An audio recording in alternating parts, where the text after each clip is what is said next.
Kita menyenangkan hati setiap orang itu boleh-boleh saja, boleh banget malah ya. Tapi selama membuat hati kita bisa bahagia dan kita memang bisa melakukan hal tersebut. Ya, tapi menyenangkan hati orang lain ini tidak selamanya membuat hidup kita menjadi nyaman. Ya mungkin kita terlalu takut untuk berkata tidak. Padahal hal tersebut membuat kita menjadi korban kecemasan, korban waktu, korban pikiran.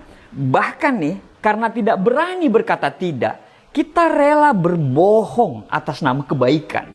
Rasa nggak enakan ini, itu berawal dari karena kita takut menghadapi masalah atau konflik dengan orang lain. Kita tidak mau tuh ada masalah dengan orang lain. Jadi kita berpikir daripada terjadi masalah baru, kita jadi terjebak untuk selalu mengiyakan permintaan orang lain. Padahal hal tersebut itu susah kita lakukan. Nah, perasaan gak enakan ini membuat kita takut untuk bilang tidak. Yang pada akhirnya kita sendiri yang susah. Kita itu menyiksa diri kita hanya untuk melihat orang lain senang. Kita kadang jadi pribadi yang munafik hanya karena menuruti semua permintaan orang. Sampai kadang kita capek sendiri. Sampai kadang kita lebih mengenal orang lain daripada diri kita sendiri. Gara-gara gak enakan, kita harus menerima ajakan nongkrong. Padahal ada tugas yang lebih prioritas yang kita lakukan.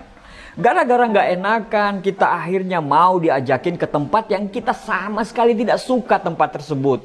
Dan pada akhirnya ketika kita ke tempat tersebut, ya kita tidak menikmatinya, kita tidak nyaman. Gara-gara gak enakan, kita harus membeli sesuatu biar supaya samaan semua tuh. Padahal sesuatu tersebut kita tidak perlu beli. Gara-gara gak enakan, kita harus rela minjemin uang ke teman kita. Padahal kita tahu teman kita itu susah banget ditagihnya. Jadi supaya hidup kita bahagia, tentram, jangan takut untuk bilang tidak terhadap hal yang tidak ingin kita lakukan.